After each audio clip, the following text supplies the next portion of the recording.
Sekarang pertanyaannya, orang lain mengatasnamakan saya, orang lain ya kan jual-jual nama saya, ya Patra nih nyuruh minta ya duit biar kamu lulus ujian UPA.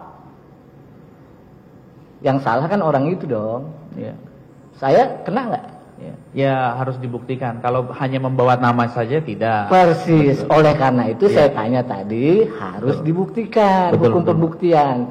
Berbeda ya.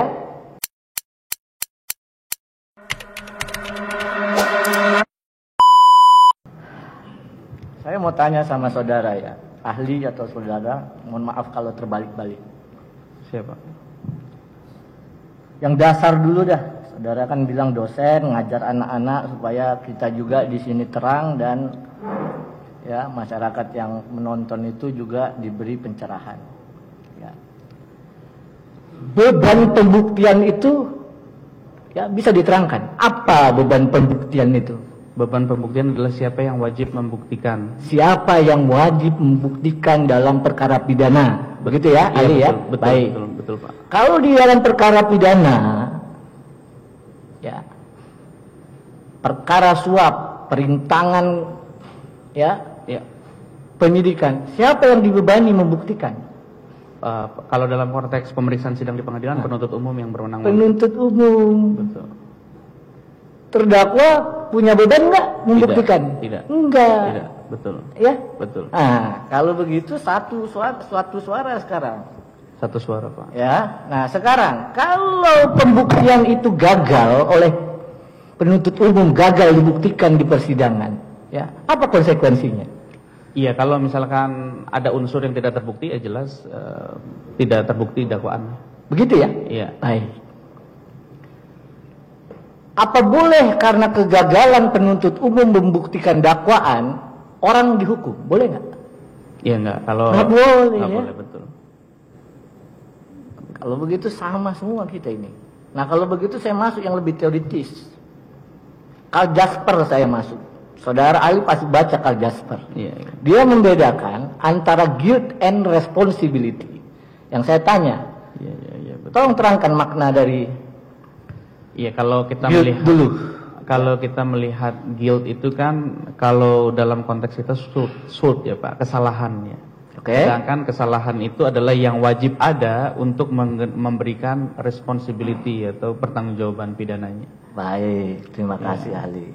Sekarang responsibility apa? Iya, itu pertanggungjawaban yang dibebankan kepada dia ketika ada kesalahan.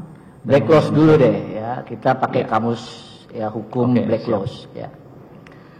The obligation to answer ya for act done and to repay or otherwise make restitution for any injury it may have caused. Ya. Kewajiban untuk bertanggung jawab.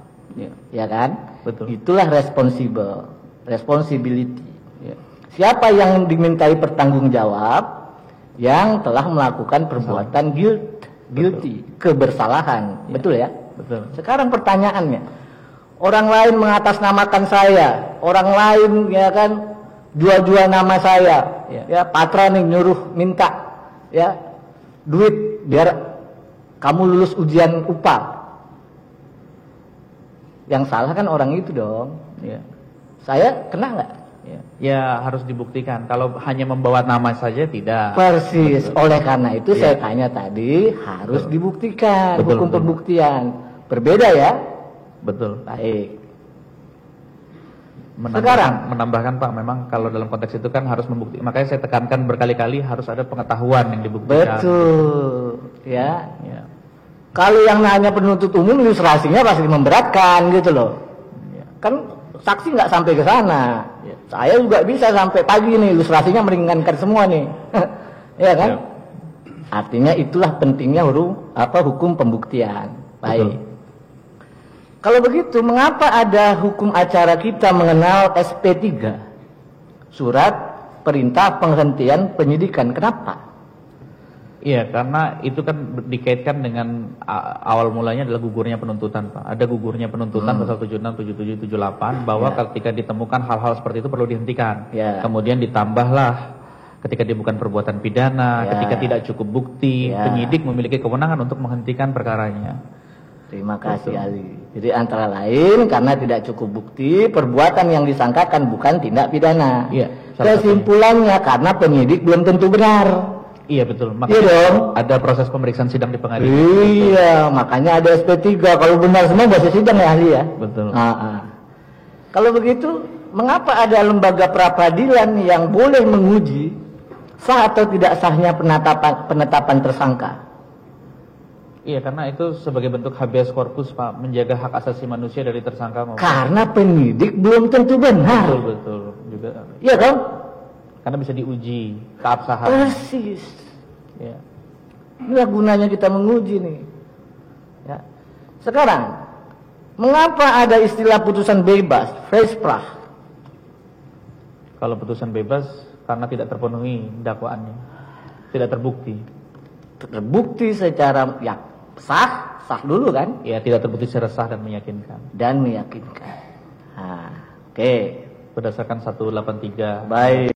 Ngeri sih dalam arti kalau kita pikir. Berarti kalau menurut Bang Patra ini sebenarnya kasusnya kasus politik atau apa nih? Kalau kayak begini nih. Begitu pra-peradilan itu tidak diterima pada waktu itu, ya, itu terlihat betul ada skenario. Yang pertama pra-peradilan tidak diterima, kita ajukan lagi, berkasnya langsung dilimpahin tuh. Iya, itu kejadian. Iya kan? Sebenarnya kan bukti awal itu kan harusnya diperiksa di pra-peradilan. Ada nggak bukti awalnya? Kalau ini kejadian di pra-peradilan, nggak usah sidang kita. Kelar, iya. Mana saksi yang melihat? Nggak ada. Mana coba alat bukti lain? Nggak ada. Ya nggak usah disidang dong. Gimana? Emangnya nggak masuk akal gitu kalau penyidiknya yang jadi saksi kan, orang dia kayaknya menyidik. Tapi dari apa gitu loh? Makanya si mastermind ini misalnya nih gitu loh. Kalau misalnya ini kasus politik, terus begini ya. Ketika tidak ada saksi, Bang, saksi mata, ya, itu sudah cukup bagi hakim untuk memutus Pak Hasto bebas. Udah cukup. Nggak ada saksi. Seharusnya ya. Dan ini perkara suap, ini bukan perkara judi online, bukan. Iya. Kalau judi online rumit, Bang, karena harus ngejar kemana duitnya. Iya. Tipikor ini harusnya. Iya kan? Iya, duit. Ini bukan TPPU nih, bukan tindak pidana pencucian uang yang harus ada layering, disembunyiin, disamarin, enggak.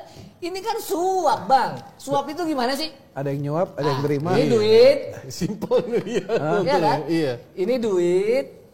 Dan waktu perkara sebelumnya suap itu di 3-4 kali sidang udah kelepek terdakwa.